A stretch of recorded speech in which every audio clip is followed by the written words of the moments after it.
భారత్. అసలు ఇండో పాకిస్తాన్ మధ్య ఈ గొడవకి మూలాలేంటి? అసలు ఎక్కడ ఈ గొడవ ప్రారంభమైంది? ఎంతకాలంగా ఈ గొడవ సాగుతూ ఉంటుంది? తర్వాత పిఓకే అంటే పాకిస్తాన్ ఆక్యుపైడ్ కాశ్మీర్, ఇదే పాక్ ఆక్రమిత కాశ్మీర్. పాక్ ఆక్రమిత కాశ్మీర్ ఏంటి, ప్రస్తుతం అక్కడ పరిస్థితులు ఎలా ఉన్నాయి, మనం కొన్ని ఫ్యూచరిస్టిక్గా ఈ మూలాలు, ఈ అంశాల గురించి మనం సమగ్రంగా తెలుసుకుంటే బాగుంటుందని ఇది ఒక ఆసక్తికరమైనటువంటి స్టోరీని మనం అందజేస్తున్నాం. అసలు పాక్ ఆక్రమిత కాశ్మీరు భారతదేశంలో చరిత్రలోనే అత్యంత కీలకమైనటువంటి ఈ డిస్ప్యూట్స్లో ప్రధానమైనటువంటి డిస్ప్యూట్గా, ఒక ప్రధానమైనటువంటి భూ సమస్యగా దీన్ని మనం చూడాలి.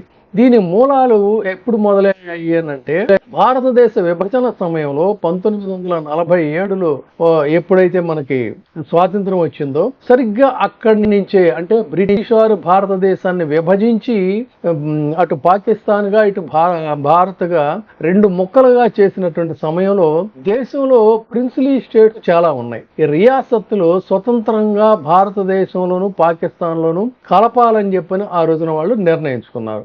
జమ్మూ కాశ్మీర్ లో ఉండేటువంటి రియాసత్ అంటే అప్పటి మహారాజా హరిసింగ్ పరిపాలనలో ఉండేది. నేను దీని మీద ఆర్టికల్ 370కి సంబంధించి కూడా ఒక పుస్తకం కూడా రాశాను నేను సమగ్రంగా. ఆ హరిసింగ్ పరిపాలనలో ఆయన ఏ దేశంలో కలవాలి అనే సమస్య వచ్చినప్పుడు ముందు ప్రారంభంలో నేను ఎటు కలవను, స్వతంత్ర దేశంగానే ఉంటాను అని చెప్పని ముందు కొంత మారాన్ చేశాడు. 47లో పాకిస్తాన్ ఏం చేసిందంటే ఒక మంచి ఫోర్స్డ్ ట్రైబల్స్ మిలిటెంట్స్ ఉండేవాళ్ళు, వాళ్లే కబాలీలు. ఆ కబాలీలు జమ్మూ కాశ్మీర్ మీద పాకిస్తాన్ ప్రోత్సాహంతో దాడి చేశారు. దాంతో మహారాజా హరిసింగ్ భారత ప్రభుత్వాన్ని శరణుదొచ్చాడు. భారత ప్రభుత్వం మిలిటరీ సహాయం అందించడానికి ముందుగా ఏం చేసిందంటే ఇన్స్ట్రుమెంట్ ఆఫ్ యాక్సేషన్ అని చెప్పని సక్సేషన్ అనేటువంటి ఒక ఒప్పందం మీద సంతకం పెట్టించుకుంది. అక్టోబర్ 26, 1947 మహారాజా హరిసింగ్ భారతదేశానికి అనుబంధంగా ప్రకటించి అధికారికంగా కాశ్మీర్ భారతదేశంలో కలిపేశాడు. ఇది జరిగింది. ఆ తర్వాత భారత సైన్యం జమ్మూ కాశ్మీర్కి వెళ్ళి పాకిస్తాన్ మద్దతుతో ఎవరైతే ఈ కబాలీలు అటాక్ చేస్తున్నారో ఆ కబాలీ దుండగులందరినీ కూడా సక్సెస్ఫుల్ గా తరిమేసింది.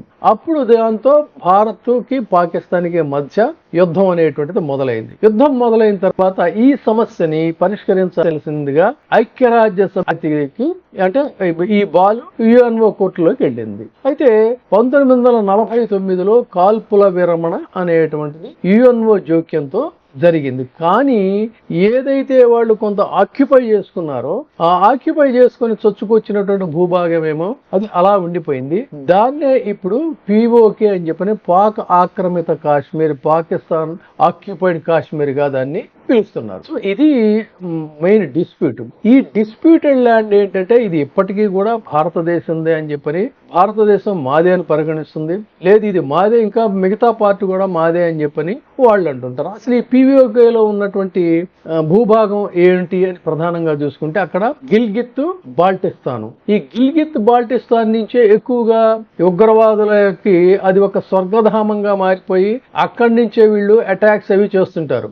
ఈ గోల ఎలా ఉంటే పాక్ చైనా మధ్య కారాకోరం హైవే అనేటువంటిది కూడా పిఓకేలోనే ఉంది. మెల్లగా ఆ విధంగా అక్కడ పాకిస్తాన్ చైనా వాడు ఆ రకంగా టెస్ట్ చేశాడు. సో ఇది ఇలా ఉంటే 1994లో భారత పార్లమెంటు ఒక తీర్మానం చేసింది. ఏమిటిది అన్నట్టుగా పిఓకే భారతదేశంలో అంతర్భాగమే అని ఏకగ్రీవంగా తీర్మానం చేసింది. ఈ తీర్మానం చేసిన తర్వాత పాకిస్తాన్ ఆక్రమిత కాశ్మీర్ ప్రజలందరూ భౌగోళికంగా, సాంస్కృతికంగా అక్కడ కాశ్మీర్ లోయలో ఉండేటువంటి వాళ్ళు వీళ్ళందరూ కూడా ఇండియా పట్లే సానుభూతిగా ఉన్నారు అనేటువంటిది నిర్ణయం. ఈ తీర్మానం జరిగిన వెంటనే కూడా మళ్ళీ పాకిస్తాన్ ఉగ్రవాదులు తెగబడ్డారు. అది జరిగింది. అయితే 2017లో పిఓకే జనాభా ఒక అంచనా ప్రకారంగా చూస్తే ఇందులో మెజారిటీగా మాత్రం ఏంటంటే ముస్లింలే ఉన్నారు. సో ఇది అక్కడ ఉన్నటువంటి పరిస్థితి. అయితే సరే, అది ఆ పాక్ ఆక్రమిత కాశ్మీర్ మాదే అని చెప్పని వీళ్ళు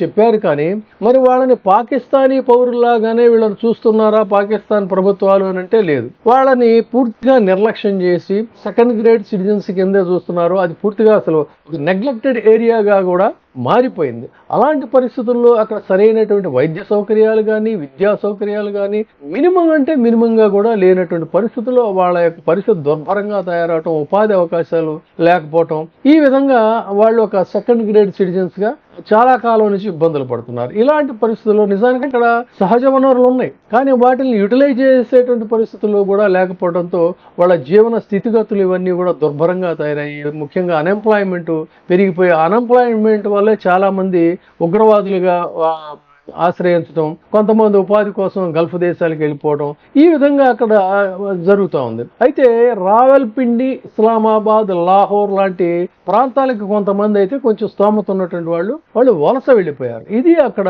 స్థూలంగా పీఓకేలో ఉన్నటువంటి పరిస్థితి. కానీ కాలక్రమంగా పక్కన ఉన్నటువంటి పాకిస్తాన్, భారతదేశంలో అంతర్భాగంగా ఉన్న పాకిస్తాన్ ఎప్పుడైతే డెవలప్ అవుతుందో ఆ పరిస్థితులు చూసిన తర్వాత వీళ్ళల్లో ఒక మార్పు అనేటువంటిది వచ్చి మేము కూడా ఈ విధంగానే జీవిస్తే బాగుంటుంది, కాబట్టి పాకిస్తాన్ కంటే కూడా భారతదేశంలో కలిస్తేనే బాగుంటుంది అనేటువంటి కొన్ని సంఘటనలు, కొంత ఒక కదలిక అనేది అయితే జరిగింది. పూర్తిగా అని అయితే చెప్పలేం, కానీ కొంత ఆ మార్పు అనేటువంటిది వచ్చింది. వాళ్ళలో అసంతృప్తి పెరిగింది. అయితే దీన్ని అక్కడ ఉన్నటువంటి ఉగ్రవాదులు దాన్ని చాలా నిష్కర్షగా తొక్కేసేశారు. సో ఈ నేపథ్యంలో మరి ఈ పీఓకే ఇప్పుడున్నటువంటి పరిస్థితుల్లో భారత్ ఆక్రమించుకుంటుందా, లేదు అన్నట్లయితే ఆక్రమించుకున్నట్లయితే భవిష్యత్తులో మరిన్ని తలనొప్పులు వచ్చేటువంటి అవకాశం ఉంటుందా, కాదు పూర్తిగా తమ అధీనంలోకి వచ్చినట్టయితే ఇక భవిష్యత్తులో ఈ ఉగ్రవాద మూకల్ని పూర్తిగా తుదముట్టించేయచ్చు అనేటువంటిది భారత ప్రభుత్వ నిర్ణయం.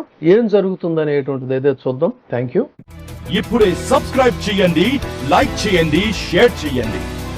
VTV ప్రైమ్, నీ ఉత్తమాభిరుచుల సమ్మేళనం.